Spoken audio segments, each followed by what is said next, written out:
Hello and welcome to the Vinyl Sanctuary. My name is Christian and I hope that you will join me in taking refuge in records. So I'm here today with part 3 of what is a 4-part series where I have been looking at all of the greatest hits, best ofs, singles collections and B-sides and rarities albums that I currently own in my vinyl collection. And the reason I've had to do it over 4 parts is because of the sheer number of albums I own that fit that particular description. So in order to make it easier for me to talk through them and for you guys to digest them, I've broken them up into 4 different batches. So just like I did with parts 1 and 2, I've got a fresh batch to show you today. And I've also ranked my 5 favourite albums from the batch, which I'll show you at the end. They have been done in a proper ranking from 5 to 1. And if you enjoy what I've done today and you haven't watched parts 1 and 2 and you'd like to, then I will pop links to those videos in the description box here. And for those of you that have watched all of the videos to date in this series and you've taken the time to comment and to give words of encouragement, then I would like to thank you for that. I've really enjoyed doing it. And the greatest thing is there's another part to go yet. So all those words of encouragement and messages of support I've had really do mean a lot. And it's been lovely to find out a little bit more about some of the music that you're all into as well. So yeah, without any further ado, I'll get into it because for me personally, I think it's a really strong batch, and it was certainly difficult to rank the top 5 from the bunch I've got here. I mean, parts 1 and 2 were not particularly easy, but I found it really difficult with part 3. We're talking about very fine margins, so there's a lot of albums in here that on another day maybe could have been in the top 5, but there we go. I've done it based on how I'm feeling today. I've taken the plunge and going to stay true to what I've gone with. So it's all a bit of fun anyway. So we'll go for it now, see how we go. Okay, so kicking us off today, we've got singer-songwriter, wonderful poet from Canada, Mr. Leonard Cohen, with his greatest hits. And as we can see there, we've got the track listing on the front.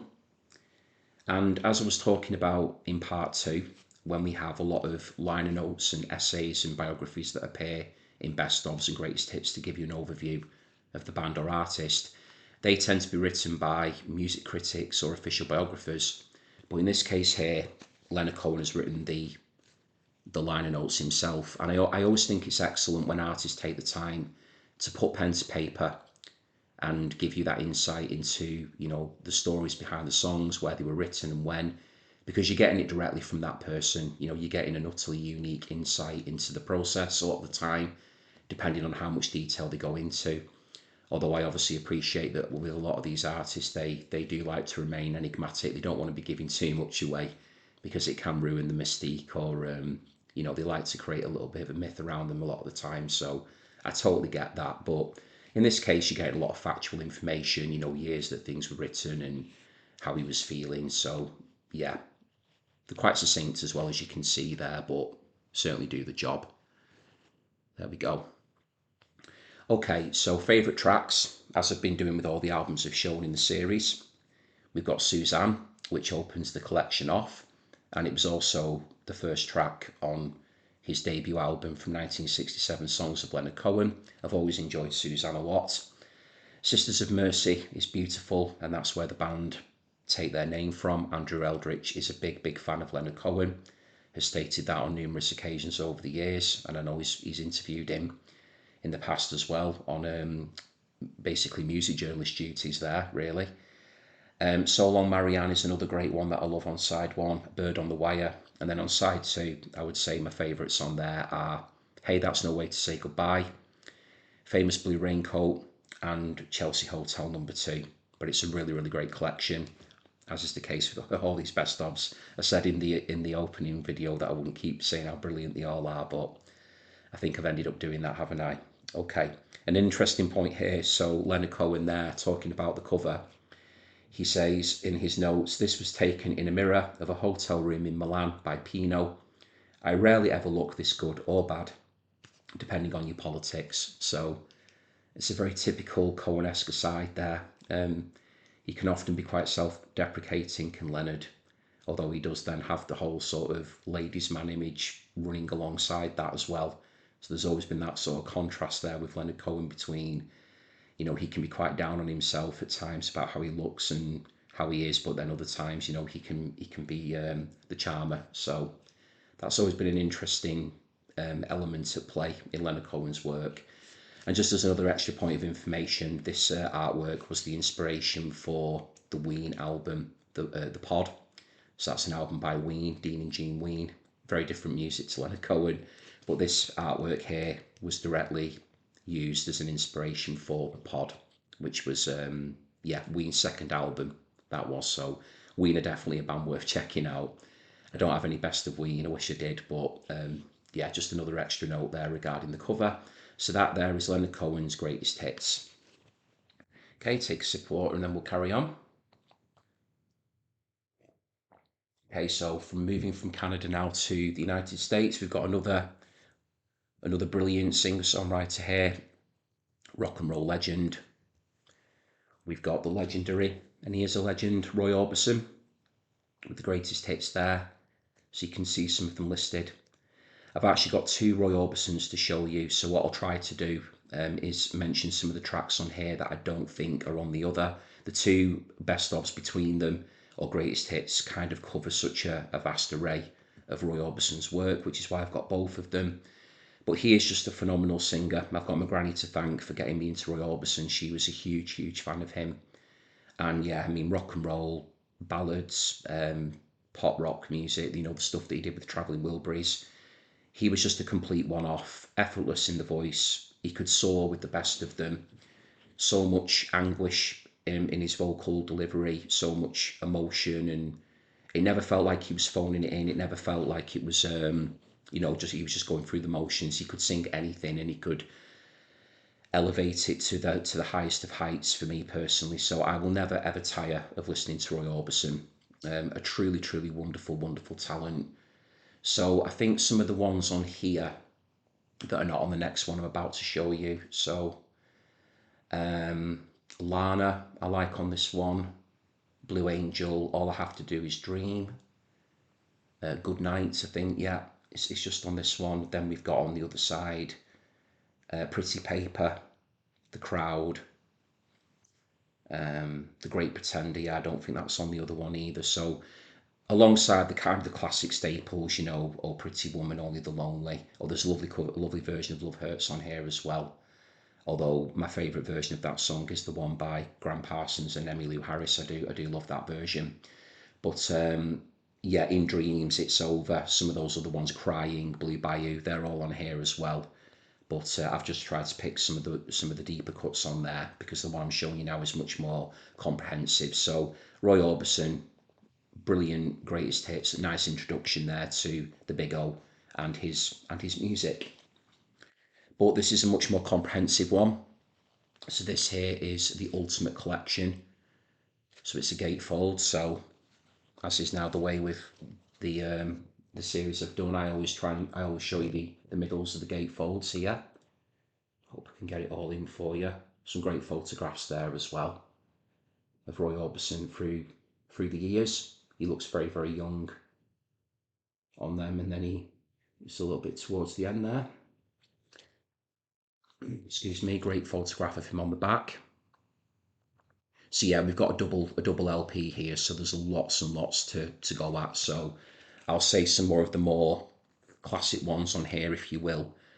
Favourite, I mean, Oh Pretty Woman opens the album off, gets you right in the mood. I love I Drove All Night, I always have done. I'm not fond of a couple of the covers that have been done of it, but Roy Orbison's version, you know, it's his song, and then towards the end when he just hits that high note without any effort whatsoever, it just, yeah, it needs to be heard to be believed, really. I've always loved You Got It as well. And then In Dreams, I adore In Dreams. It's on my favourite film of all time, which is Blue Velvet, which was directed by my favourite filmmaker of all time, David Lynch. I mentioned David Lynch in a previous video, but In Dreams is truly wonderful. And in Blue Velvet, it's now gone down cinematic history where you've got Dean Stockwell miming along to it. Brilliant piece of cinema, brilliant piece of music. The two combined there in a truly wonderful way. Then on side B, Claudette, I've always been a fan of. California Blue, I enjoy a lot. Side C, I would say favourites on there, She's a Mystery to Me, which is lovely. And I enjoy Mean Woman Blues and Crawling Back as well. And then on side D, we've got a couple of Travelling Wilbury songs on there, Not Alone Anymore, Handle With Care. But then it's also got It's Over On, which is, yeah, one of those absolute, songs that I just think in terms of their impact and their delivery, they're just absolutely spellbinding from start to finish, and just the sheer emotion, you just get carried away on a wave of it. I mean, it's only 2 minutes and 47 seconds long, but it feels it's a mini epic, I would say. And then I really like Ooby Dooby, which is from Roy's earlier days as well. So that's a really good collection, that one. Apologies there for that's off the glass there where I've drank the water, so just had a little bit of residue on my fingers there, so please do apologise for that. And then it's just got a little hype sticker there with just telling you a couple of the tracks that are on there as well. So yeah, brilliant music by a brilliant man, Roy Orbison. Okay, something a little bit different here now. Got some soul from Miami, Florida, in the form of Sam and Dave with their best of.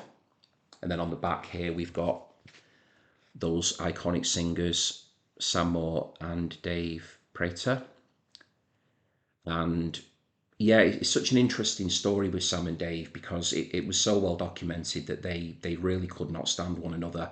They had a really tumultuous relationship, and it got to a stage where with the pair of them, although they continued to work together, although there were many times one of them or the other wouldn't turn up for concerts, but yeah, it was just, I always found that such a shame, but also this really odd dynamic where the pair of them couldn't, they got to a stage where they couldn't even look at each other, and they communicated through other people, and they just didn't have sort of any time for one another, for various reasons. There was a lot of personal differences there, but when they came to make the music that they did, which is what I will focus on now, they were just one of the greatest duos in music history. And we have got some truly wonderful music here. Hold On, I'm Coming, just to get us set off on side one. If that doesn't get you in the mood to party or to just have just a groove, then I don't know what would really. And then I've got to mention Soul Man, as completely obvious as that's going to be. It really is just one of the most coolest songs ever. I absolutely love Soul Man. What else do I like on here as well? So they're both on side one. When Something Is Wrong With My Baby, yeah, I do quite like that one. But I would say, Soul Man and Hold On, I'm Coming from side one are the big tracks. So in terms of the ones that I do love, but it's strong throughout. You Don't Know Like I Know is good, and then side two we've got Rip It Up. Can't You Find Another Way of Doing It, and then it finishes off with I Thank You. I Thank You is brilliant as well. So yeah, Preston Atlantic down there, great music, Sam and Dave. So in spite of their differences, they were able to create a legacy together that can be enjoyed for, well, forever. Not only from the time when we were recording, but all these years down the line. And that's always the sign of wonderful music. Once it's made, it's always out there for people to enjoy for generations to come. So there we go, Sam and Dave. Okay, so a band here that needs no introduction at all. Got the Rolling Stones, the very best of with Rolled Gold. There's the back. It's a great photograph there. Full colour picture. So it's another double LP. And we've got got liner notes here from Roy Carr, credited from the NME. So see if you can see those there. And this really is an excellent overview, as all the best poking from underneath there, playing peekaboo. Really great overview.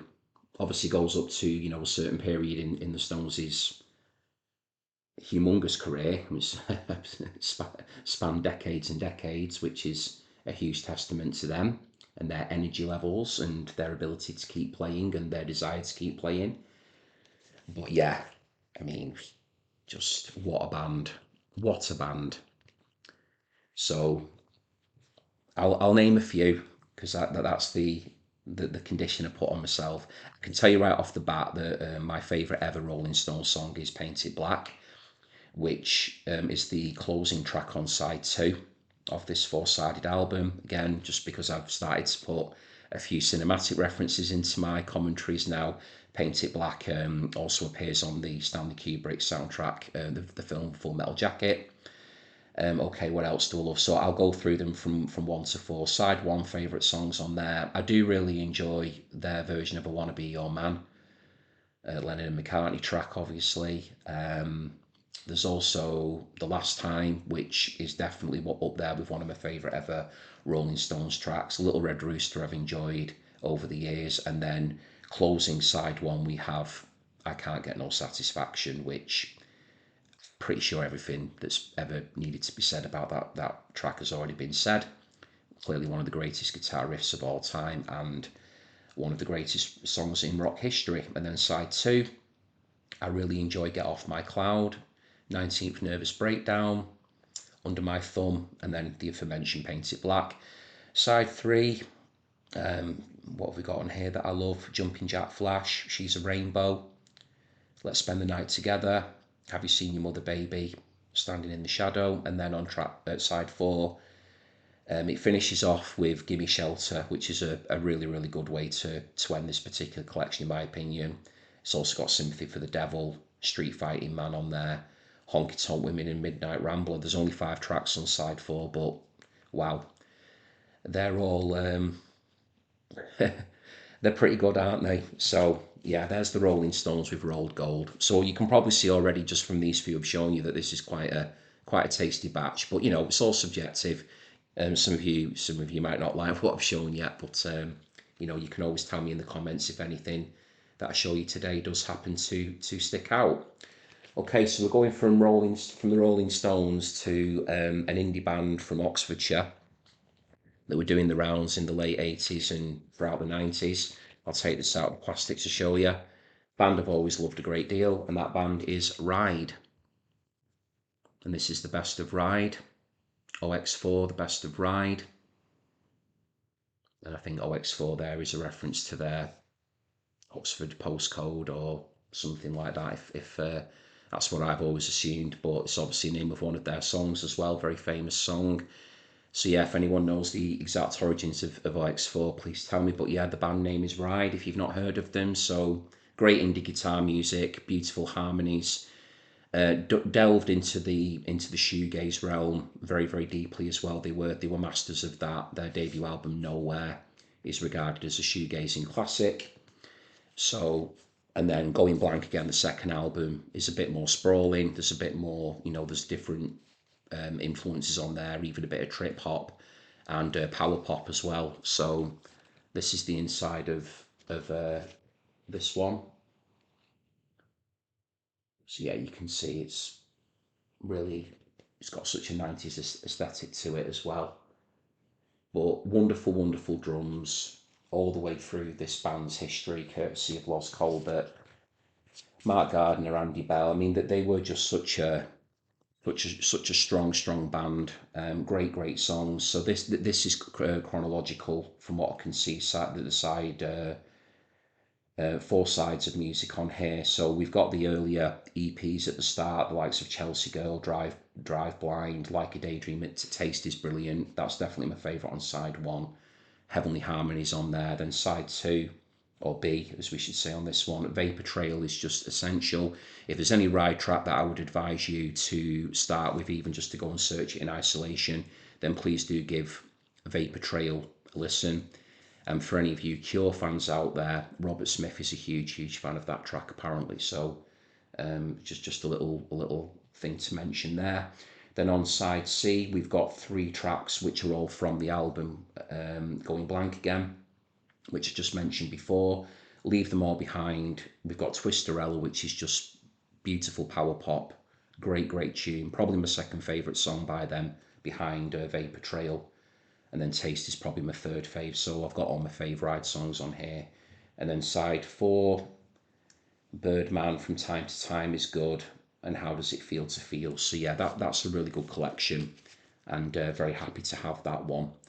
I'm not sure actually now if that's become quite rare. I might be mistaken on that, but I do feel quite fortunate and quite happy to have that. So that's my festive ride there. Just pop it back in the sleeve there. Okay, so I've just mentioned their power pop, and there is definitely, excuse me, definitely power pop elements on that ride album, but this album here is pure power pop from Cleveland, Ohio, and this is the Raspberries. Raspberries Best featuring Eric Carmen, not Eric Cartman, Eric Cartman, Eric Carmen. I'll say that again, Eric Carmen. So yeah, before Eric Carmen was conquering the airwaves with Rachmaninoff inspired songs such as All by Myself, he was cranking out absolutely beautiful rockers that were inspired by The Move and The Who and the Small Faces. A real Anglophile, a lot of 60s influenced rock music, the Beatles obviously, and he was creating some glorious power pop with the Raspberries. And I have to say that the liner notes on this particular album are some of the best I've ever read. They really are. It is such an entertaining read. It really, really is brilliantly written all the way through.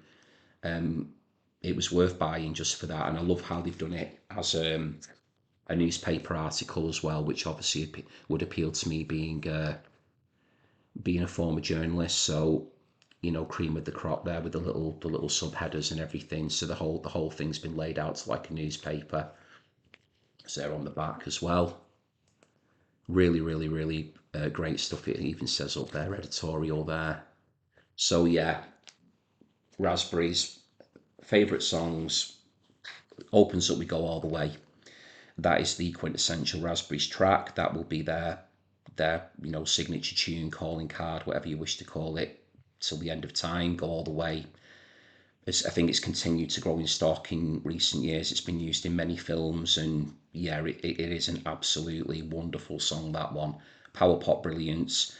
It's only a two-sided, this one. It's not a double. I Want to Be With You is very Beatlesy. That's on side one.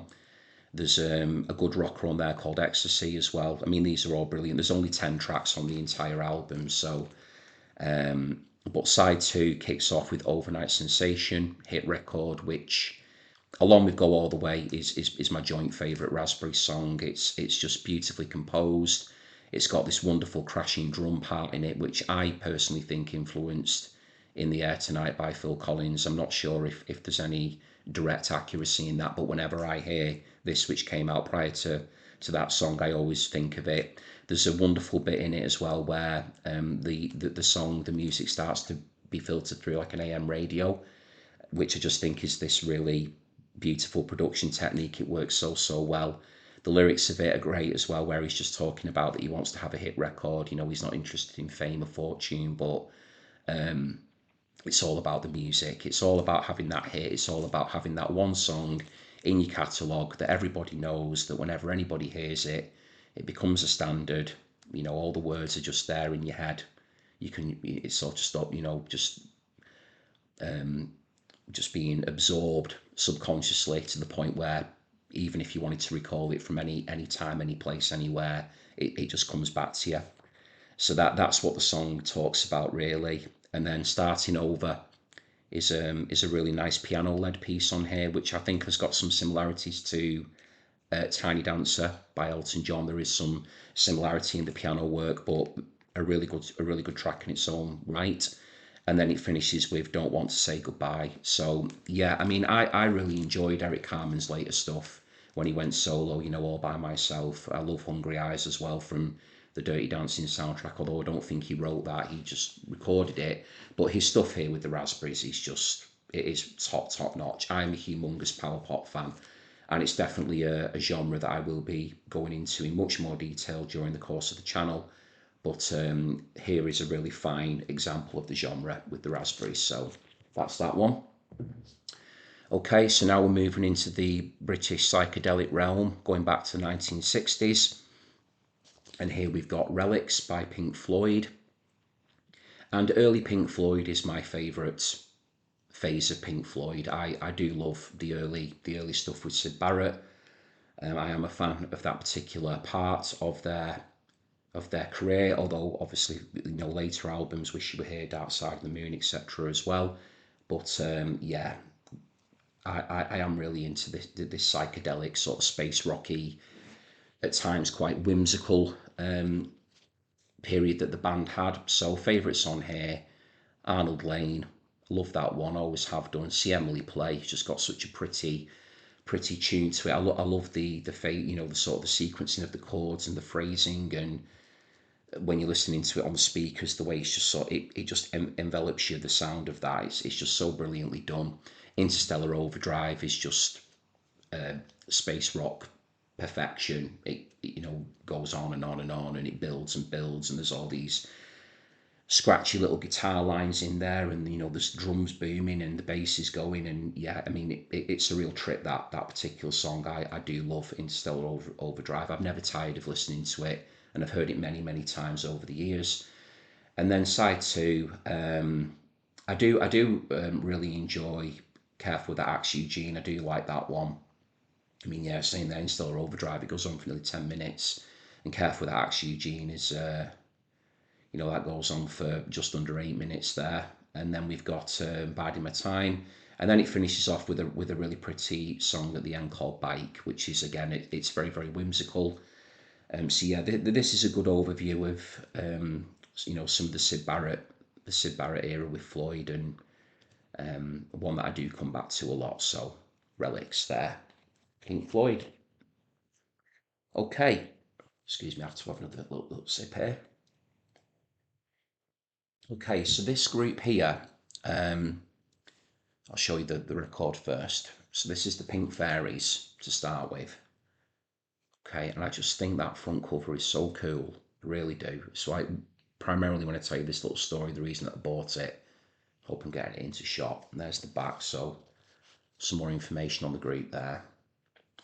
Pink Fairies. So I was at a flea market in Dumfries, Galloway. I was up in Scotland for a holiday, and got talking to this absolutely brilliant gentleman by the name of Doug, who I've continued to have had a correspondence with. That I now consider Doug a friend of mine, a good friend of mine, an absolute gentleman, brilliant musician, great guitarist, and into a lot of great music. And he was there one day, selling some records at this fair market, and I was looking through what he had, and I just saw this front cover. Now, I kind of vaguely remembered the name The Pink Fairies because I do have a compilation, a various artists compilation. I think it's called On the Road or Back on the Road or something. And there is a song on there called Do It, which I remembered it. I was even humming it at the time when I was actually, looking at this record. So I did know that one song by them, but I didn't really know anything else at all. So it was just there, right in the back of my mind. And I thought, yeah, I wonder what the rest of this band, what are they about? And that I just kept going back to the cover. I was looking at all these other things that he had, and I got talking to Doug about them, about the band. He knew a lot about the Pink Fairies, but it transpired the more I got to know him that he knows a lot about a lot of bands. So when we got talking, it was just enough to convince me just to go for it and take the plunge and buy the album. And yeah, it's just really superb early 70s rock. There's all kinds of influences in there. I hear quite a lot of bluesy stuff going on in there. There's a bit of a psychedelic tinge to some of it. Some of it I find a little bit folky. Some of it is just straight up, quite heavy rock, hard rock even. Some of it as well is quite experimental. That they're sort of a little bit all over the place in a way, but there is still like a cohesion to the sound, and they are really good players as well. So I'll just consult the sleeve notes on here before I talk a little bit more about my favourite tracks, because I have gone on to buy one of their albums, which is called What a Bunch of Sweeties. I do have that one in my collection, which I'm really happy to have.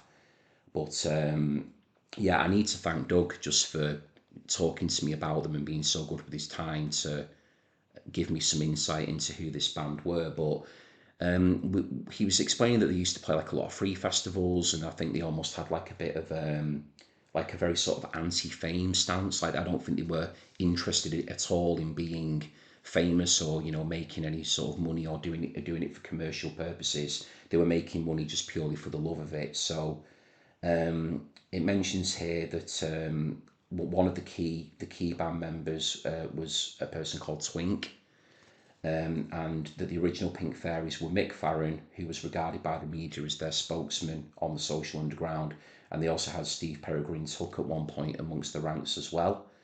So yeah, there's a really interesting backstory there to the Pink Fairies, but I would really advise you to check them out. And if you're not going to sort of start with the best of or anything like this one here, then I do really rate the album What a Bunch of Sweeties. But they are a band that I do hope to get into more of their albums. So if anybody's a Pink Fairies fan and they want to recommend other albums to me, then please do pop them in the comments, because this is an excellent overview. And I've got the Sweeties album, but any others, please do let me know. So ones that I do love on here, I love The Snake, which opens the collection up. Do It is obviously on here that I've mentioned already. Portobello Shuffle. And then on side 2, Chromium Plating, Street Urchin, I Went Up, I Went Down.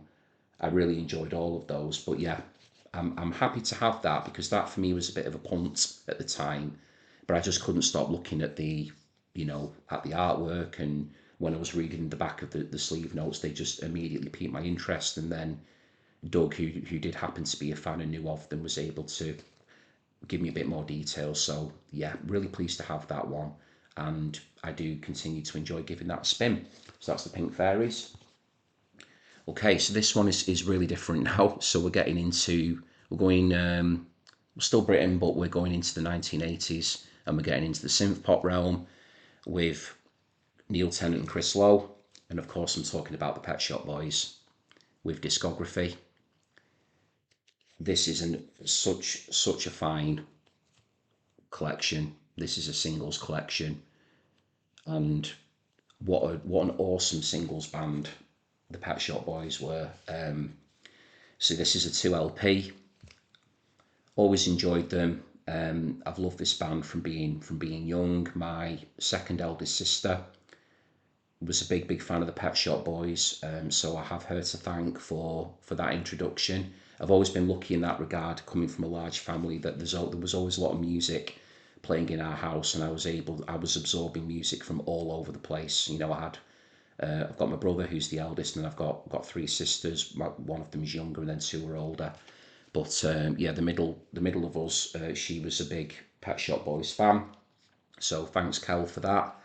I've always continued to listen to them. So favourites on here. Well, my favourite ever actual Pet Shop Boys song is Love Comes Quickly, which is the second track here on side 1. That is my all-time favourite Pet Shop Boys song.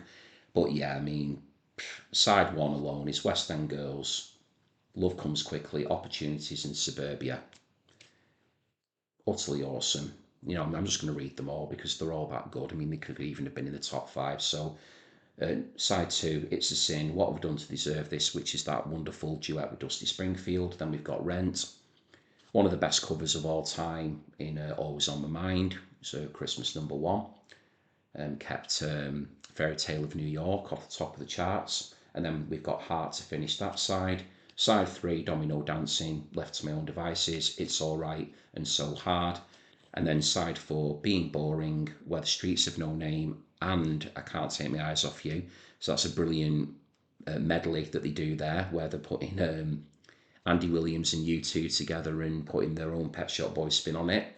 And then we've got Jealousy, DJ Culture, and Was It Worth It? So a brilliant singles collection, and for me, they are one of Britain's best ever pop bands, Pet Shop Boys. Okay, so again, as I mentioned on parts 1 and 2, the great thing about doing these batches is that you never quite know where I'm going to be going from genre to genre. So we've gone, in the space of 3 moves, we've gone from the Pink Fairies to the Pet Shop Boys, and now we're going to Otis Redding. The history of Otis Redding, look at that. So brilliant collection. And I think I mentioned on my previous video when I was talking about the 4 tops that I've got Mum to thank for my love of Otis. She absolutely adored Otis, still does to this day. She can't say enough good things about him, because he was a truly wonderful talent, amazing singer, and taken far too soon. What I will say is I've never been a fan of this front cover. I really don't like the drawing. Yeah, I'm not. I just don't really think that that works for me at all. I think they could have just used a really great photograph of him, maybe in performance or something different. I realise, it's a drawing, but yeah, I just don't think it's particularly good. But the music, on the other hand, is sublime. So favourites on here: I've Been Loving You Too Long, which opens the collection. Try a Little Tenderness is wonderful.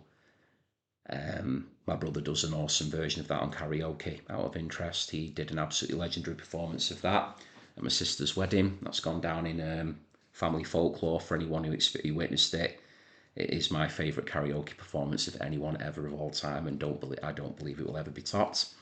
These Arms of Mine is beautiful, and then yeah, again, these are all excellent. There's only 12 tracks on here, and then we've got Fa Fa Fa Fa Fa Fa, sad song. It's finished side one, but whenever I see that, I always think of Psycho Killer by Talking Heads. And then side two, we've got Respect, got a great version of Satisfaction, which again goes back to what we showed earlier. Mr. Pitiful, Security, I Can't Turn You Loose, and Shake, yeah, which is a Sam Cooke number. Superb collection.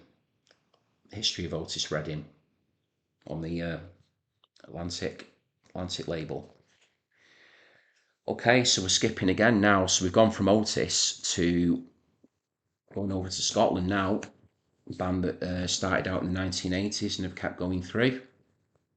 We've got Primal Scream with Maximum Rock and Roll. And there's leader Bobby Gillespie there, sitting down, doing his rock and roll duties there with that pose. So this is a double. So I'll open it up. And it just shows you there all of the artwork for all the singles which are on it. So it's a singles collection. This is volume 1, as I've mentioned there. So there is a volume 2. I don't have volume 2, just the volume 1. And this for me does cover my favourite period of the group. So it was an easy purchase, and I got it at a good price as well, because there was a little bit of damage inside, not to the record, just to the sleeves inside. There was just a little bit of damage there with some of them, and I got quite a few quid knocked off as a result of that. So yeah, from Scotland, started out as indie sort of jangle poppers, with the likes of Sonic Flower Groove, their earlier albums. Then they kind of went through this sort of Detroit rock MC5 Stooges phase. Then they went into the whole acid house thing with Screamadelica, and that they've always continued to evolve the sound, Primal Scream. And I think that a lot of that does come down to the fact that Bobby Gillespie strikes me as somebody with an encyclopedic knowledge of music. He does want, again, maybe like a bit of a musical magpie. I've used that phrase a few times on the channel now. I've used it to describe Elvis Costello and people like that. So I think that when you've got such a broad appreciation for music, then there is always a desire to mix it up and want to keep creating and being different and challenging yourself. And Primal Scream have released so many albums in so many different genres. They've done stuff that's been influenced by krautrock as well, and space rock, and yeah, you name it. They've dipped the toe into many waters. But favourites on here, I absolutely love Velocity Girl, which opens the album up. That is just under 2 minutes, says so much in so little. I always think that Made of Stone by the Stone Roses may have been a little bit in debt to Velocity Girl, because Velocity Girl came out prior. There is some similarities there in the music. Gentle Tuesday as well as one of the earlier tracks, and then as we go through the album, Loaded, undeniable classic, beautiful tune. I could listen to that forever and a day and never get tired of it. Come Together, Higher Than the Sun, Don't Fight It, Feel It. They're all wonderful. Then we move into the slightly rockier territory, the very Stonesy Rocks. Very Stones influenced that one. Oh, moving on up, of course, I need to mention that. That's got more of a gospel tinge to it. And that's a great way to open up Screamadelica, but it also has a Stonesy vibe to it as well. And then as we go through a little bit further, we get to Kowalski, which I've always loved. Star, Burning Wheel, Swastika Eyes, Kill All Hippies. So yeah, it's a very solid overview of the sort of the first part of Primal Scream's career. I mean, as I said, there is a volume 2 as well where you've got stuff on there. I think like their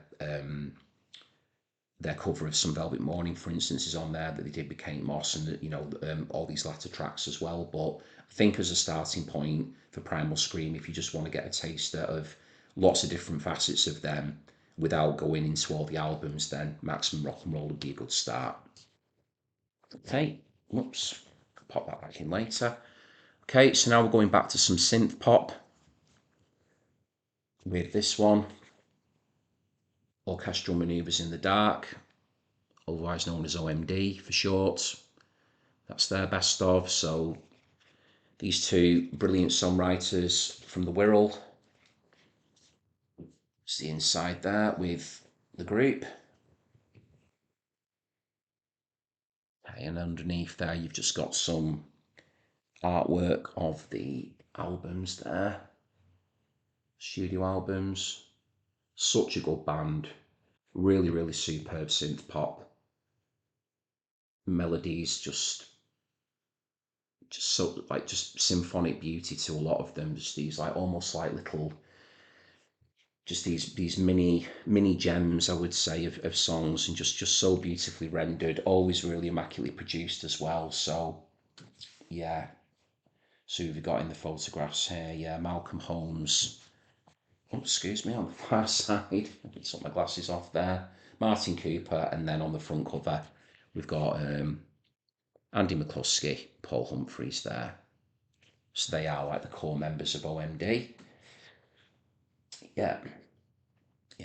So really strong hooks, and I've always enjoyed Andy McCluskey's voice a lot. There's a real, a lovely, I can't say it's not a lilting quality. That it's not lilting, but there is just something quite. There's like almost like a bit of a tremor to it. Again, he's a person that I think sings with a lot of emotion as well, and I actually think he's a very underrated singer. I really like Andy McCluskey's voice a lot, but the compositions here are just superb. So yeah, let's get into my favourites. Electricity is fantastic. Always enjoyed that one. Then we've got the massive hit in All the Gay. Souvenir is beautiful, where Paul Humphreys takes the lead singing on that one. Joan of Arc, Maid of Orleans, they're all lovely. Then side 2, Tesla Girls. I've always been a fan of Locomotion. I've always had a real soft spot for that because I have fond memories of that being on one of these. Now that's what I call, one of those old compilations. It appeared on one of those. So that would have been from, I think it might have been 84. I think it was 84, that one. And then it's got If You Leave on it as well, which I've always enjoyed from the Pretty in Pink soundtrack. That's getting played right at the end of the film, where Andrew McCarthy and Molly Ringwald end up together at the prom after John Cryer's Ducky steps to one side and James Spader's Steph, as he's cooled his boots and put himself out the picture after a lot of goading and being a very gleeful villain throughout. James Spader's my all-time favourite actor, so huge thumbs up to James Spader, and a wonderful performance in Pretty in Pink. And then it closes off with Dreaming. So yeah, this is a really lovely collection, and very pleased to have that one. Come back to it a lot. It's nice just to put on and chill out to. Really lovely synth pop music there, courtesy of OMD.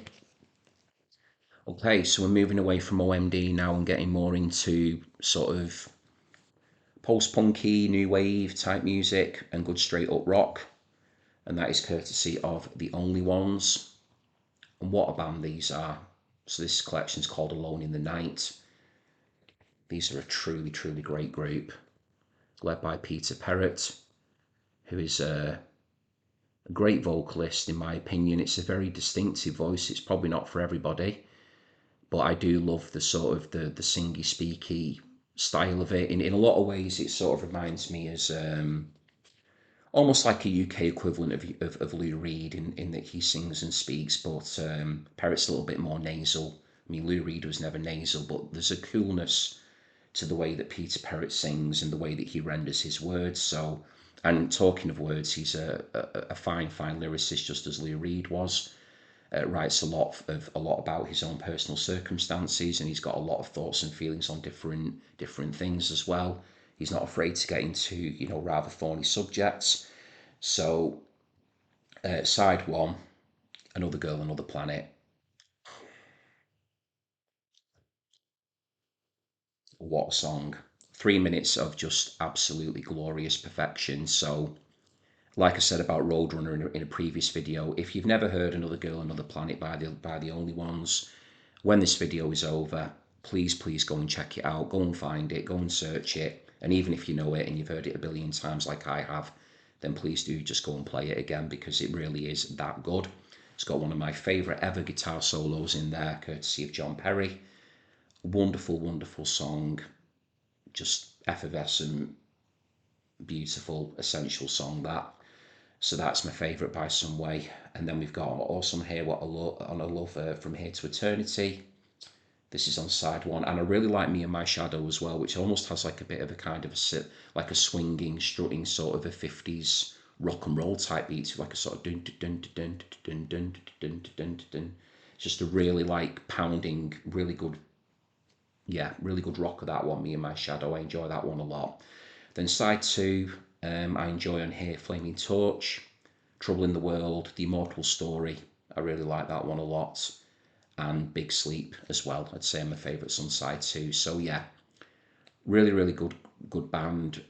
They've had a lot of critical acclaim. I'm not sure if how, in terms of commercial, maybe in later years with the likes of Another Girl, Another Planet, getting more exposure through various means, there may have been a bit of sort of delayed success, but I think in the lifetime they were always respected, I think, and appreciated, certainly by a lot of other bands. A lot of bands, do talk about how cool and great the Only Ones were, but yeah, if you're looking for something to get you started, then this is a pretty good collection. Okay, right. So we've got here an absolutely gargantuan collection. You might already know what it is before I've even shown it. So we're back to Canada now with this artist, and we've got here the mighty Neil Young with Decade. This is a triple album, so I'll just take this out. This is just incredible as a collection. I mean, you need, if I remember like a couple of times I have just sat down and listened to the lot in one go, and it does take up, it takes up your afternoon to do it, but boy, is it a great way to spend it. There is just some absolutely wonderful, wonderful music on here. What an incredible talent that Neil Young is. He's just so good. I'll just try and slip this part out as well, if I can. Yeah, there's actually nothing to show on. Yeah, I'll just pull that bit out there, because that slips out. And then there's, see, that comes out there. It's so well packaged as well. Like that. Some more photographs, and then after you pull that bit out, it shows you some more photographs here as well. There. That's it. Okay. Right. So, just so I keep things nice and tidy, I don't get ahead of myself with things here, so keep my space going. I'm just going to pop that back in there. That's it. Okay, so, wow, favourite tracks on Decade. Where do I start with that? So this is covering a lot of ground here. So we've got stuff from Buffalo Springfield. It goes all the way through his career. It's a labyrinthine listen is what I would call that. I'll call this even. So yeah, let's do it side by side like I've done with the others. Yeah, 6 sides. Wow. So we've got side one, Mr. Soul, Broken Arrow, Expecting to Fly, Sugar Mountain. Love all of those. Side two, Cinnamon Girl, Down by the River. I'm just going to name a few from each one just because there's so many. These are the ones that I do really love. Side 3, After the Gold Rush, Helpless, I Believe in You. Side 4, Old Man. Yeah, Old Man's probably one of my favourite ever Neil Young songs, full stop. Heart of Gold, Harvest. So you might be getting a little bit of a feel now for the Neil Young era that I do particularly enjoy. Side 5, I Love the Needle and the Damage Done. Tonight's the Night, Part 1. Winter Long as well. Deep Forbidden Lake. And then side 6, Like a Hurricane, Cortis the Killer. And then the collection concludes with Long May You Run. So it's an essential overview of a very fine singer-songwriter, and I love his guitar playing as well. I've always been a huge fan of Neil Young's guitar tone. Love that voice of his, that sort of quavering quality that he has to his voice. It's very distinctive. As soon as you hear it, you know that it's Neil Young. And I've always been drawn to vocalists who are quite distinctive and unique like that. So yeah, I'm really pleased to have this. I think I picked this up in, I'm pretty sure I bought this in Germany actually, and got it at a very good price. It's in good condition as well. I think it might have been, I think it was in Berlin that I picked this up. So there's Decade by Neil Young. Just pop that over here for now. Okay, now we're going over to Birmingham in the UK. And we're still sticking within that, well, 60s, but slightly different sort of stuff. We've got The Move, and this collection is called Fire Brigade. So the leader here of The Move is Roy Wood. And yeah, just a really sort of, for me, like a sort of quintessentially English band in many ways. You know, there's a little bit of experimentation there. You know, the lyrics at times are a little bit sort of surrealist in some ways, but very poppy, and you know, great use of words to create memorable hooks. Very tuneful, lovely tone to the songs. Very influential. I mean, I mentioned The Move before. They were definitely, for instance, an inspiration on the Raspberries, who we looked at earlier. But yeah, I do put this on just again when I feel like I want to relax a little bit and not have anything that's too sort of rocking out. Although there is some, you know, there is some energy to the songs, but it's not something that's, you know, I'm not listening to like, it's not the Dead Kennedys or anything. It's just something that, you know, if I want to have a bit of a chill out, I'll put The Move on. Oh yeah, and The Move as well were also a huge influence, although I've not shown them in the pile today. But they were a huge influence on Cheap Trick, who are a band that I do really love a lot. So favourites on here, Flowers in the Rain, Here We Go Round, it opens up. So that's Here We Go Round the Lemon Tree, Flowers in the Rain, Here We Go Round the Lemon Tree. My eyes there are getting a bit tired, apologies for that. And then we've got Fire Brigade, which is wonderful. And then closing off side 1, Blackberry Way, which is arguably one of the most famous songs. I mean, there's a few Move songs that are, you know, that are up there. I mean, Fire Brigade is super famous as well, but Blackberry Way is superb. And then on side 2, we've got Curly. I really enjoy that one. Yellow Rainbow, and then it finishes off with Brontosaurus, which I would say is one of the Move's big songs as well. You could argue on this collection that they're all as essential as the other, but they're just the ones that I particularly enjoy. And then it just says here in the notes, a lengthy commentary on this superb collection of titles by The Move would be superfluous.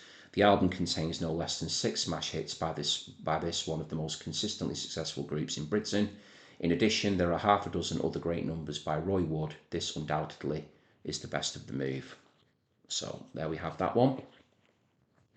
Okay, so I've got 2 to show you here from this band. Volumes 1 and 2, and they are sort of post-punk indie poppers. Again, very quintessentially English in my opinion, in how they sort of present and the musical stylings and just their whole aesthetic, and that, make sure I show them in the right order. That band is the Monochrome Set. So this here, Volume Contrast Brilliance, the Monochrome Set Sessions and Singles Volume 1. So this band, based in London, there were former members in this group that had been in an early incarnation of Adam and the Ants, had left Adam and the Ants before Adam and the Ants became massive, and they went off to be in the Monochrome Set with their leader, who is Bid, who is where my finger's tapping. This gentleman here is Bid. He's the lead singer and the primary songwriter. And then they have a brilliant, brilliant guitarist here by the name of Lester Square. He's a Canadian. I think his real name is Tom Hardy, actually, but he's known as Lester Square or Thomas Hardy. So yeah, where to start here with this one? So yeah, brilliant indie pop. If you're into post-punk, sort of new wavy stylings, very clever lyrics, very witty. I'm always drawn to very clever, witty lyrics, as I'm sure people now who've been following me on the channel have learned about me. But favourite tracks, opens up with Eine Symphonie des Grauens, which is a symphony of horror. That's part of the full title of the 1922 film Nosferatu. That's a great song. We've got the Jet Set Junta, love that one as well. Also on side one, I really enjoy The Ruling Class. So there's a duet session on here that was recorded in December 81. So they're not all studio recordings on here. And The Man with the Black Moustache I like a lot as well. Then on side two, we've got He's Frank, Slight Return, which actually went on to be covered by Iggy Pop. And he does a brilliant version of it, actually, He's Frank. But when you listen to Bid's vocals on that, it's actually not that much of a stretch away from how Iggy sang it, and he sings it quite faithfully. So there is a bit of an Iggy sort of styling to Bid's voice, even though he can also sing in this rather sort of cut glass English voice as well. He can sound very, very well spoken. He's a very elegant, very sophisticated man, Bid, from how I perceive him, and having watched him live a few times as well. And then I also really like Lester Leaps In. It's an instrumental. Fun for all the families on here as well. Alphaville, yeah, I would say on those that they're my favourites on that volume. So that's the Monochrome Set volume, Contrast Brilliance. And then we continue here with the rest of the Monochrome Set with volume 2. So I have got both of them. There's the back, there's some more photographs again. So this is later period stuff. So that kind of covers late 70s, early 80s in volume 1. And then we've got a mixture of things on here. We've got some stuff that goes into the early 90s. We've got a lot of stuff on here from the sort of mid-late 80s.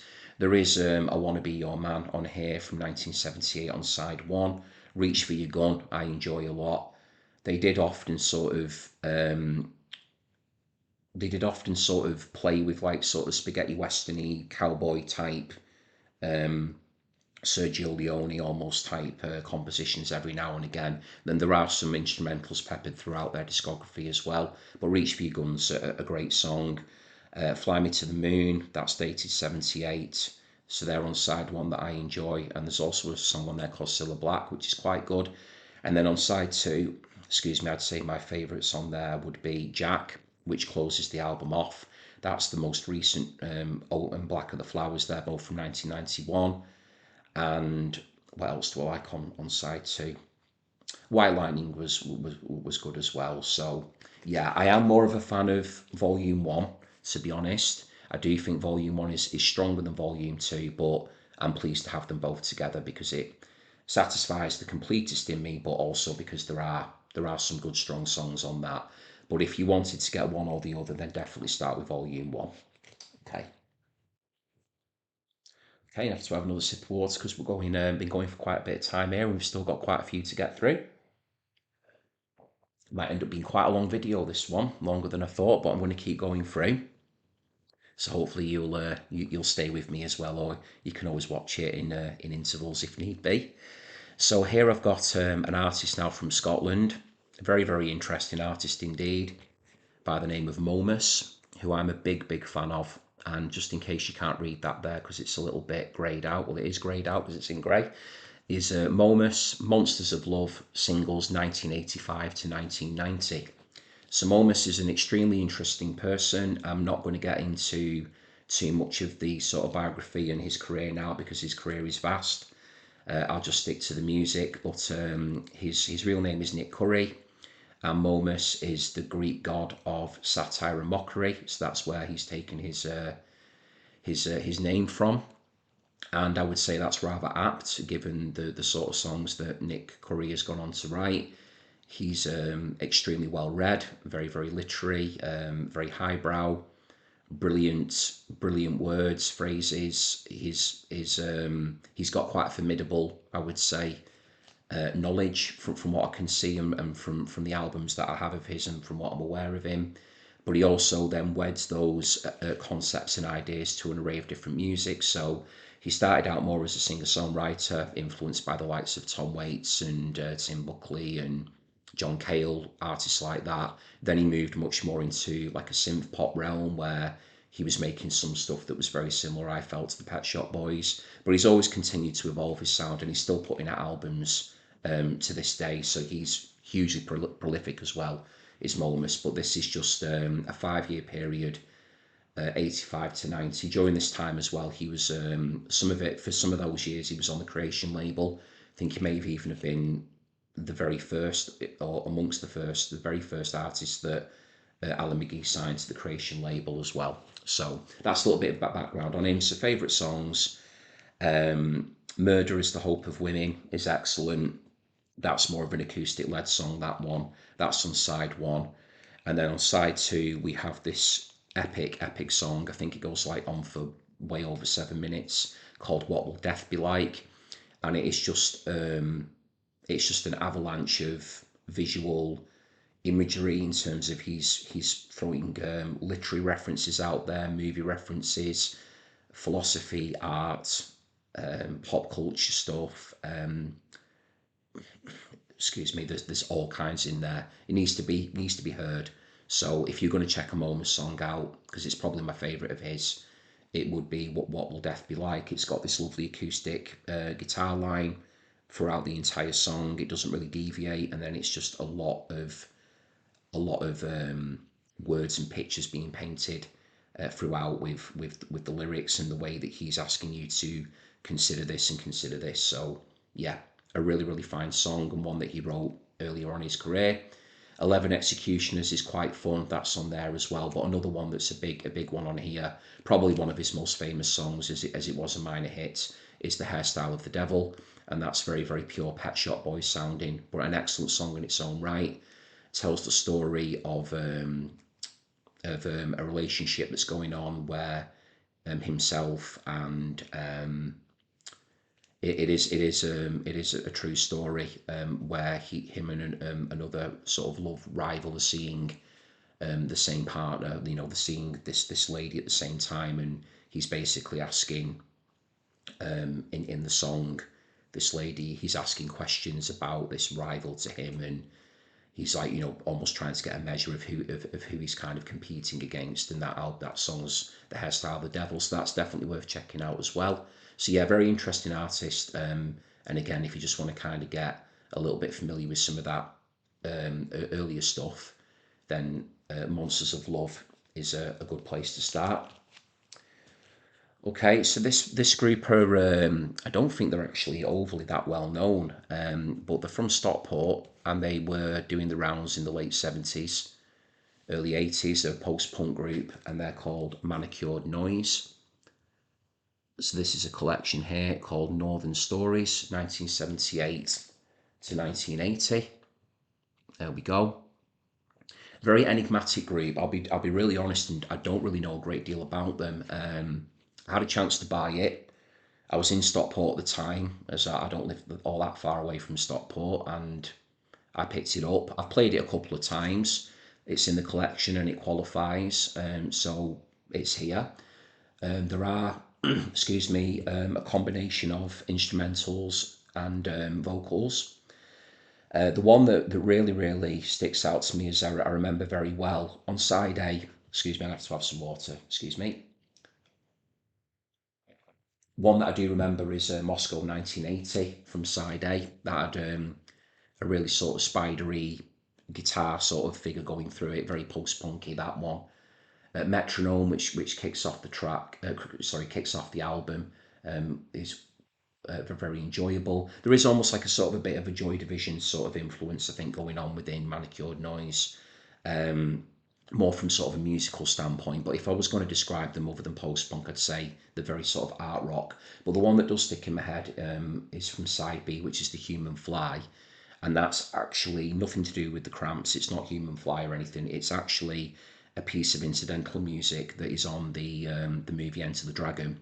And as soon as you hear that piece of music, I think you know most people would recognise it. Certainly, if you're an Enter the Dragon fan, and because I do love that film in particular, as soon as I heard it on here, that really did make me smile. That it popped up. I certainly wasn't expecting it. So when it did come on, and it's a pretty good version of it as well, actually, all done on the guitar. So it was nice to have that. That might be one that I play again sooner rather than later, just to reacquaint myself with it. But it is in the collection there, Manicured Noise. So yeah, if anyone's got a bit more information about them and they want to share it with me in the comments, then that would be lovely. I would appreciate that. Okay, so this is a band that are a lot, had a lot of commercial success. I think they even had a big hit over in the USA with Our House, but this is one of Britain's most loved, I would say, bands, Madness, and that's Complete Madness there. 16 hit tracks. I've got the gatefold there. I always love these gatefolds when they do like these sort of collages of all these, photos and bits of memorabilia and badges and ticket stubs and whatever else is in their tickets, and I just think they always look really cool when they do that. Okay, so yeah, very affectionately as well known as the Nutty Boys as well, Madness, Suggs and Co. Very synonymous with Camden Town in London. So yeah, I mean, a lot of people obviously know Madness are, so I don't really need to go into too much of what they're about. But sort of ska, two-tone, pop majesty. Really really lovely songs. Quite a lot of lyrics at times that were quite subversive. Big commercial songs that were singing at times about quite varied subjects. Some of them even a little bit, maybe at times a little bit controversial. That might be fair to say. Certainly, given that they were doing it in such a mainstream setting, had fans young and old as well. They really did appeal to lots of different age groups, and I would imagine lots of fans of different types of music. They were just one of these groups that I think crossed over when given the chance. And I'm sure there's a lot of people out there that have got really fond memories of listening to Madness in their youth. So let's see some of my favourites on here. Embarrassment is brilliant. Opens I say that so often now, don't I? Might become one of my catchphrases. That opens the album up. Baggy Trousers I've always adored. It just makes me smile so much. Just a brilliant ode to one's school days. It's so good. Lovely cover on here of It Must Be Love, the Labby Sifri track, which the band had a big hit with. So these are on side one. The Prince I like as well. I mean, I like all of these. Nightboat to Cairo. I remember watching The Prodigy one year at a music festival. I think it was over at Leeds, and they did a really good cover of Nightboat to Cairo. Side two, One Step Beyond, is fantastic. House of Fun, although probably a little bit overplayed now, but I still enjoy it. House of Fun. Grey Day I like a lot as well.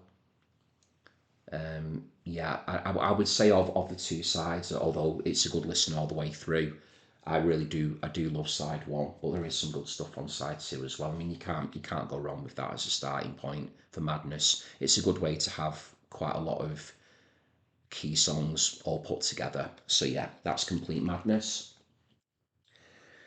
Okay, so now we're going over back to the 1960s and Greenwich Village with this group. That's where they were formed, and that is the Lovin' Spoonful.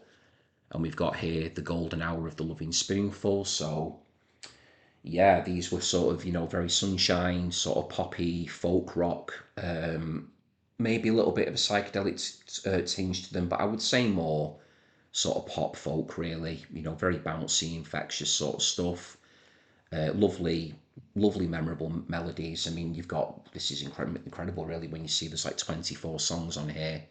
And I love as well how it says that you've got 60 minutes of guaranteed playing time. So I'm going to sound very obvious here with the ones that I choose by the Lovin Spoonful, but they are my favourites. Do You Believe in Magic is a classic. Summer in the City is my favourite song by the Lovin Spoonful. I do love Daydream as well, so I've just basically said the first three tracks there. She's Still a Mystery. Darling Be Home Soon is just, that is a truly, truly, truly special song that I really do think it's wonderful. Great, great song that. Money is on side one as well. But yeah, these are all excellent. And then side two, You're a Big Boy Now, Didn't Want to Have to Do It. The Other Side of This Life, You Didn't Have to Be So Nice is on there as well. Younger Generation, Coconut Grove is another one. And then the collection finishes with Did You Ever Have to Make Up Your Mind? So this copy is a little bit beaten up. There is a little bit of damage over this side here. There's just a little bit of a rip there, but I didn't have to pay a great deal for it, and it was one that I wanted to have in the collection. So yeah, great music there from New York City, from the 60s. The Lovin Spoonful, The Golden Hour, nice collection. So staying in the 60s as well, probably a little bit more experimental, psychedelic perhaps than the Lovin Spoonful, and quite close in name as well, which will kind of explain, as I mentioned previously, that a lot of these batches were broke up alphabetically. But we're going over from New York, so we're going over from the East Coast, we're going over to the West Coast now, going over to California, and we've got Love with the Electra Masters. So this is Arthur Lee and his crew. What a classic band. I've always loved the rendering of the Love band name as well. I just think it's such an iconic rendering with that typeface, just the the use of colour there, and it just looks like so symbolic. So yeah, Love, such a good group. I've always enjoyed their albums. Obviously, Forever Changes is one of the classics, from 1967. I do love Da Capo and the debut album as well. So this just kind of pretty much captures those early years, as it said, the Electra Masters years. What's interesting about this particular compilation is that there is a double A side. It was released as a double A side. I'll just check my notes on here. Yeah, from 1966, which on one side had 7 and 7 Is on it, and the other side number 14. And what they've done here on the album is they have put the two songs together, uninterrupted, and it says here that is the first time that it appeared in its complete form. So up until this album coming out, the only way you could have heard those two tracks would have been to flip the original single over, and what they've done on here is put the two together. So that might have been actually back in the day a good reason why a lot of people might have bought this album, sorry, just to maybe have the two together like that. Certainly as well if they didn't own the 7 and 7 Is single. So it's just something to point out there. So there's a picture there of Arthur Lee there as well at the top, the guitar. So favourite tracks on here, I do love My Little Red Book, great version of Hey Joe. I do love 7 and 7 Is number 14. That's a real rocker, 7 and 7 Is. Orange Skies is really, really pretty. That's off Da Capo. K Vida as well, I like on side one. Then side two, She Comes in Colours, is just beautiful psychedelic pop, very gentle. Your Mind and We Belong Together, and then we get into some of the Forever Changes stuff towards the end. So And More Again, Alone Again, or finishes off, which, yeah, I mean, Alone Again, or it's just it's one of those songs, isn't it? Again, I've mentioned before on the channel about songs entering the musical lexicon, songs that just become essential and just sort of transcend their, in a lot of cases, maybe their original meanings or intentions. They just become global and they just become synonymous, and you can just keep hearing those songs year after year after year, and they just continue to grow in stature and importance. And Alone Again Or is one of those songs. So yeah, that's a really fine collection there of Love. Okay, we've got just two more here before we get into the top five, so I'm going to keep going. So this is a group now from the UK, dating back to the 1980s, and they were on the Creation Records label for a while, again Alan McGee's label, and that band is The Loft. And this collection is called Once Round the Fair, and it is a collection of recordings from 1982 to 1985.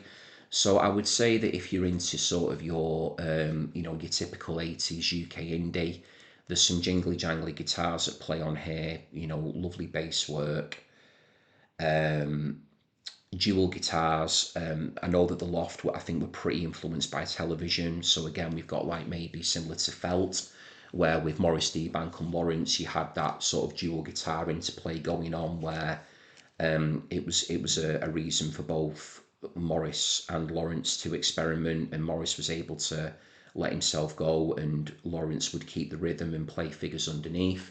Pete Astor here and Andy Strickland are the two guitarists here in the Loft, and there is some really, really cool playing going on here with these two, especially in the track Up the Hill and Down the Slope, which finishes the album off.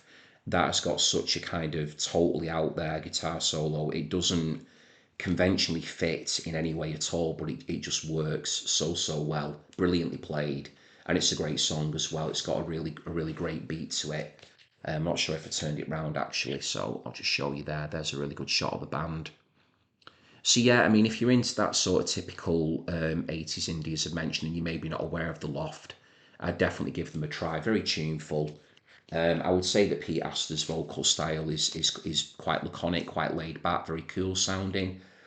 But yeah, favourite tracks on here. Why Does the Rain is really pretty. That's a lovely song. That was the song that got me into the Loft, the one that was my introduction to them. And then also on side one, I enjoy Lonely Street and Your Door Shines Like Gold. So it's really nice. And then side two, there is the aforementioned Up the Hill and Down the Slope, which might even be my favourite Lost song, along with Why Does the Rain. But I also like as well on there The Canal and the Big Red Town and On a Tuesday. But the whole album is definitely worth a listen. There's just the 10 songs in total on there. But yeah, if you're not aware of the Loft, I would definitely give them a try. So that's Once Round the Fair. Okay, and then the last compilation before we get into my top five is a man that doesn't need any introduction. So just before I show this off, absolute music legend, one of my favourites. We've got here Mark Bolan and T-Rex, best of the 20th century boy. Now this really could easily have been in my top five. I would say it just narrowly missed out. It's probably why it's right towards the five when I was putting them into their order. Very, very unlucky to miss out, but I had to make a choice, and I am pleased with the five that I've ranked in this particular batch. But what can you say about Mark Bolan? Just an absolute one-off. A pure pop star. He was just born to be a pop star, in my opinion. Just everything about him, just the way that he sang, the way that he played guitar, his stage presence, his way with words. He was a true poet as well, the Electric Warrior. Just an absolutely stellar talent. Just going to pull that out there so I can show this off properly. And again, just taken far too soon. So there's some really good photographs of Mark Bolan. He's just so cool, isn't he? Gone on to influence so many people, it's just untrue. The different worlds that he trod in musically, started out with, sort of very folky, stripped back, sort of hippie-ish almost kind of style. Then, he just a pioneer of glam rock, and he could do hard rock, and even at times little bits of metal as well. I mean, there was just all kinds of bits and pieces going on in his guitar playing, his songwriting, and he really was just an absolute joy, in my opinion. A great talent. So that's enough of me waxing lyrical about Mark Bolan. I'll get into my actual favourite songs when I put this away. And I'll put this away just so I can bide my time and have a think about which ones I'm going to choose, because I know that it will not be easy to do that. So it's a double LP, so I've got a lot here to pick from. Okay, so that's refusing to go in. That's what happens, you see, sometimes when you do these things on camera. So anyway, I'll deal with that later on. So side one, Jeepster, love that. Get it on. I love to boogie. I do, and when I hear these songs as well, it does get you in the mood for a party, or certainly if you're on, if you're off out for a night or anything, and you just want to get into the groove. Superb, really, really brilliant. And then side two, we've got Telegram Sam.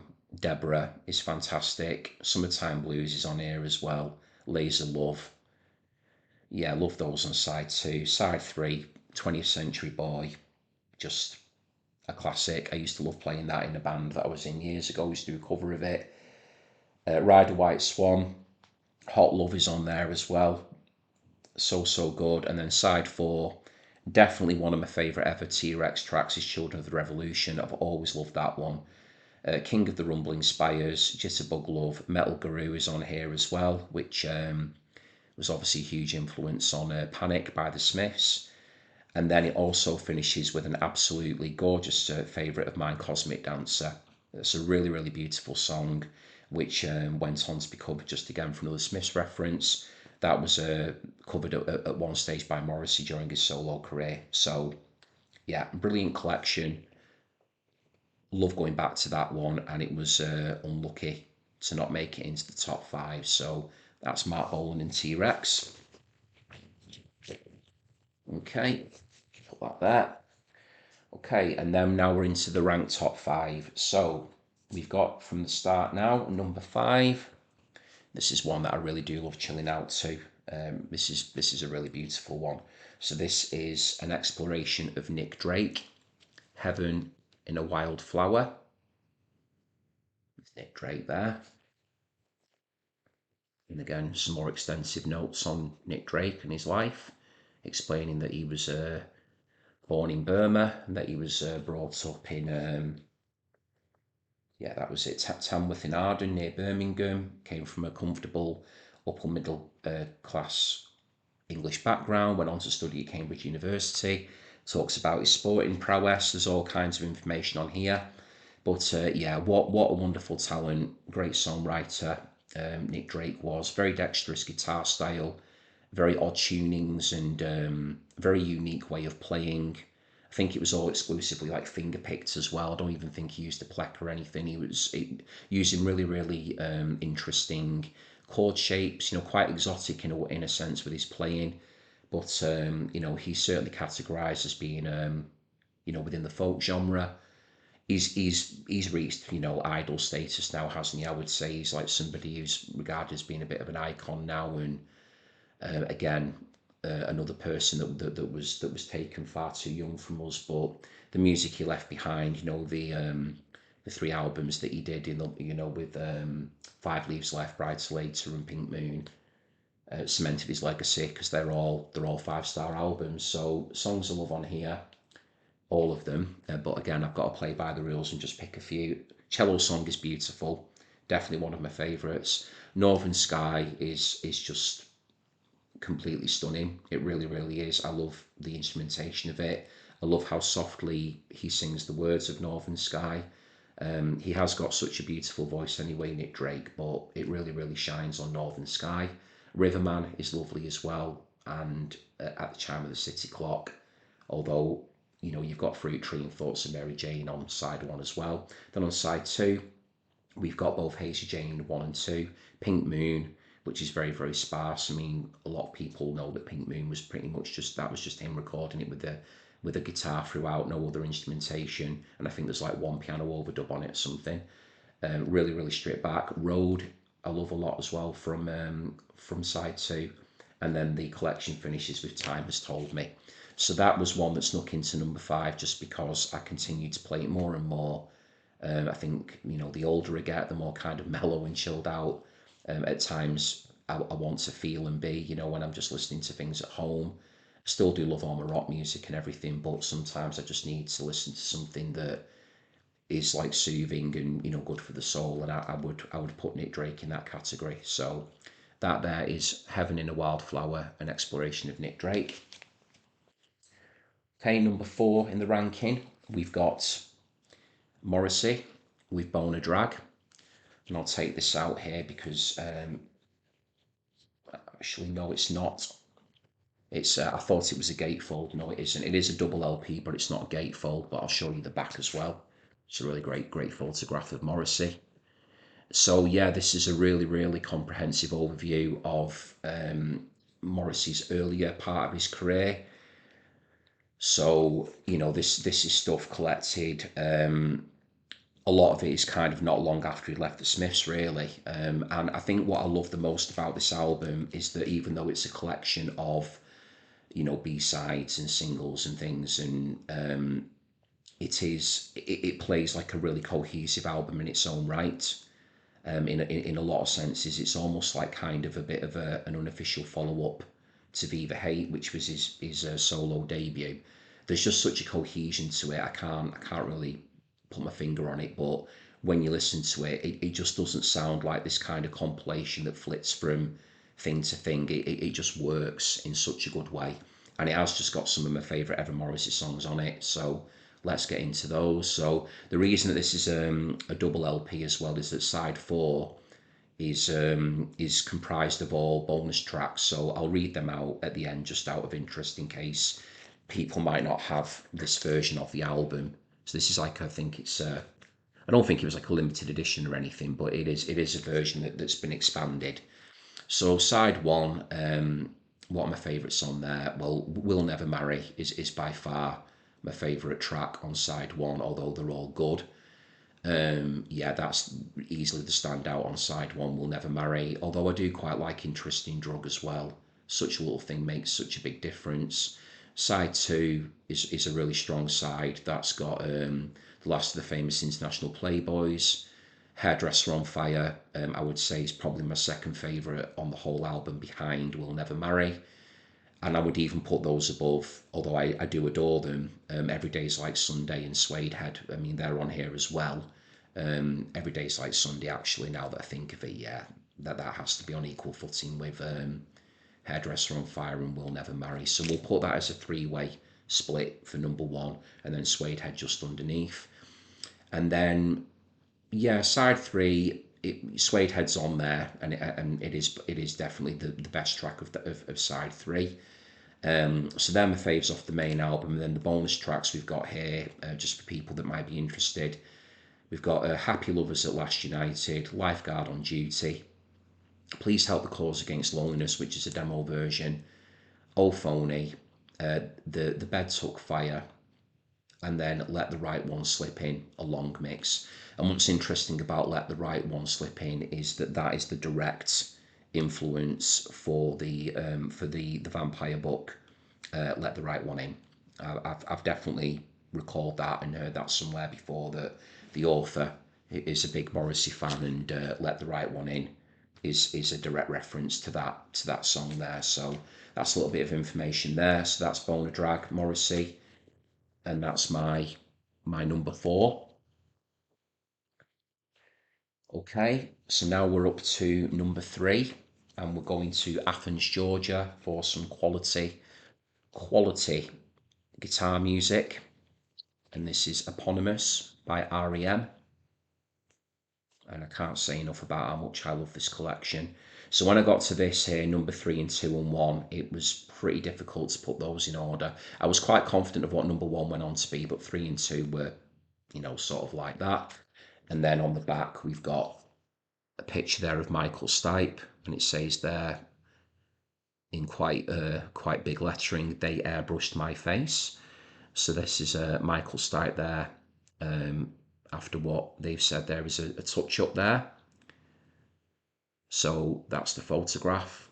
Those very, very striking eyes there and the curly hair. It's always strange when I see Michael Stipe, because I just always associate him, you know, not such a young photograph of him, that isn't it? So, but yeah, R.E.M. without question one of my favourite ever bands. Always have been, always will be. Grew up loving them, listening to them all the time. Peter Buck is one of my biggest guitar inspirations. The jingle jangle, the rock of it, you know, the whole sort of big star influence that they had in the Byrds, and they were just taking from all over, R.E.M, and I just think that they went on to become, well, I know that they did, in my opinion, one of the biggest and most important bands in music history. So this is a great collection because it captures a period of the band that I really, really do love. I did like later stuff as well. You know, I did continue to follow them all the way through to the end, but these earlier recordings, this kind of takes us from the beginning through to the Document album. So that's kind of where this collection finishes off, and you know they went on to do Green and Our Time and Automatic for the People, etc. But this section here, this phase of them is one that I love. So we're talking about Murmur Era and Reckoning and Fables of the Reconstruction and Document and Life's Rich Pageant. So brilliant stuff. So favourites on here, Gardening at Night, I do love. That's got a different vocal mix on it.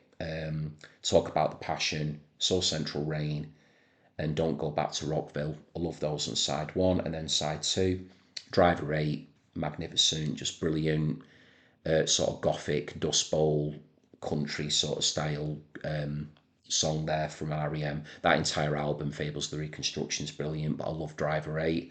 I love the guitar work on that from Peter Buck, and it's great vocal performance as always from Michael Stipe.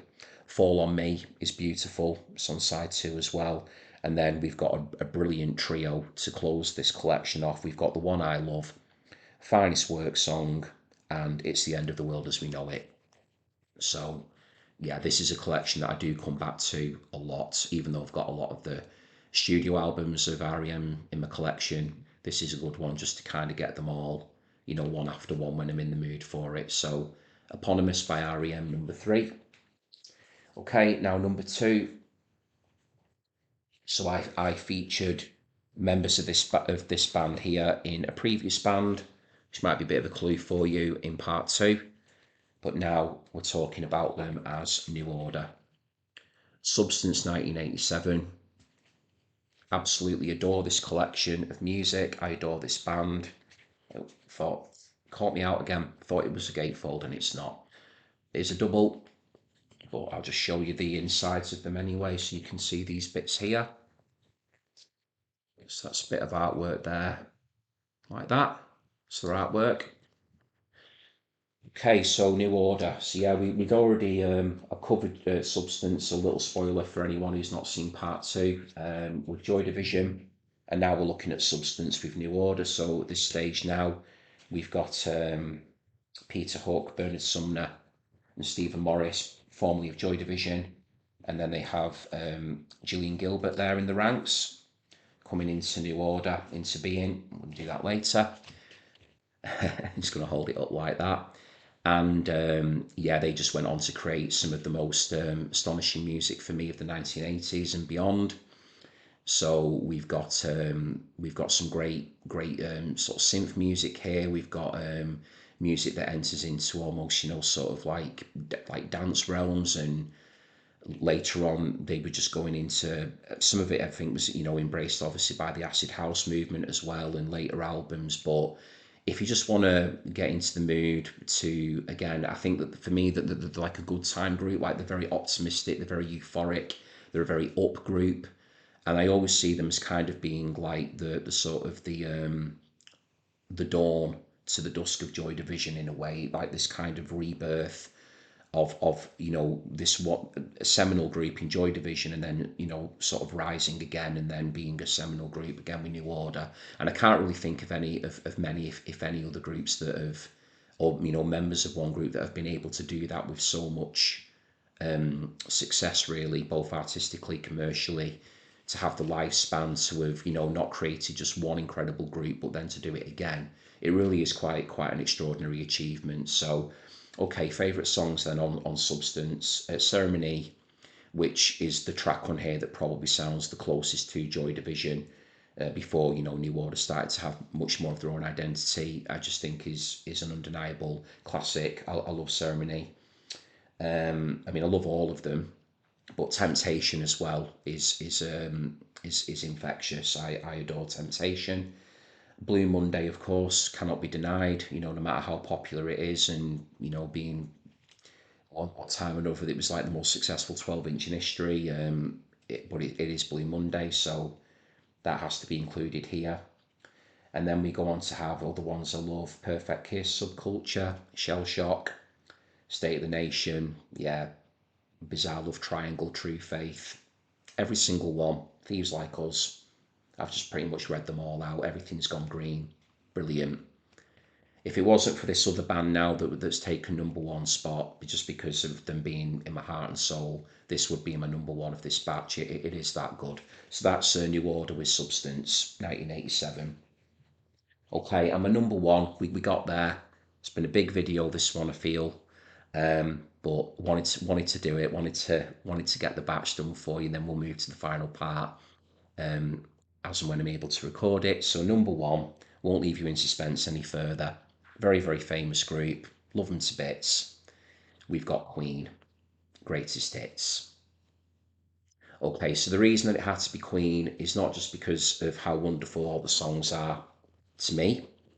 It's because they are a band that live in my heart and soul. They always have done and they always will. So my introduction to Queen was from being a child. So my mum used to listen to Queen all the time when we were growing up.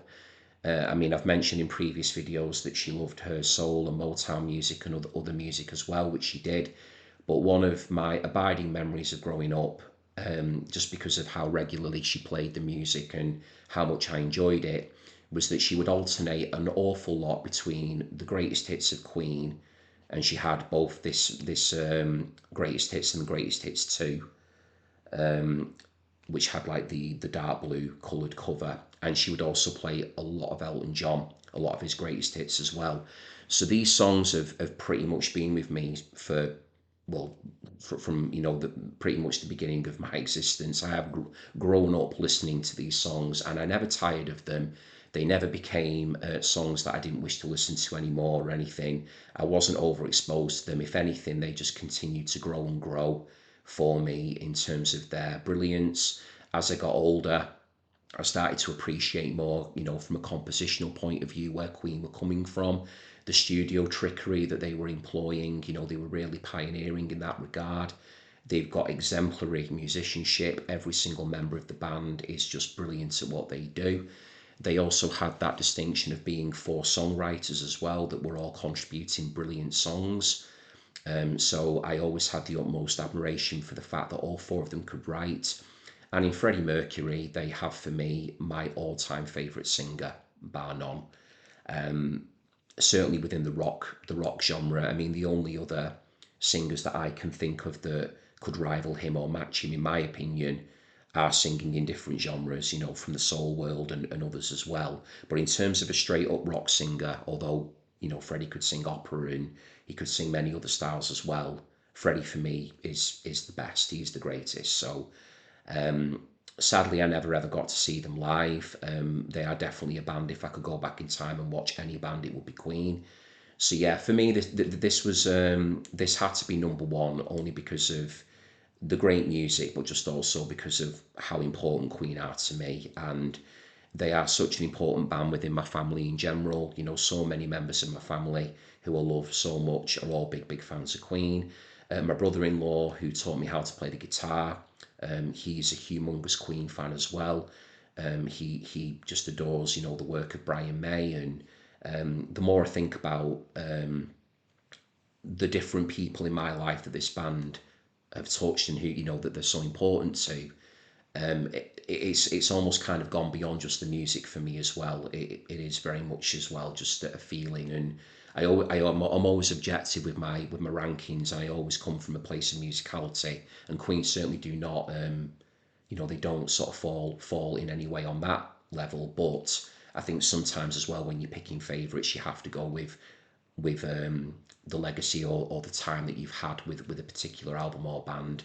And with Queen, you know, they are there right from the very start. So that's my little explanation for that and what they mean to me. So favourite songs, and just because it is the number one, I'll read them all out. So yeah, we've got Bohemian Rhapsody, Another One Bites the Dust, Killer Queen, Fat Bottom Girls, Bicycle Race, You're My Best Friend, Don't Stop Me Now, Save Me. And then on side two, my all-time favourite Queen song is Crazy Little Thing Called Love. That opens the side two up. Very closely followed by Somebody to Love. That is probably my second favourite. Then we've got Now I'm Here, which is just a brilliant, brilliant rocker. Great, great guitar work on that from Brian May.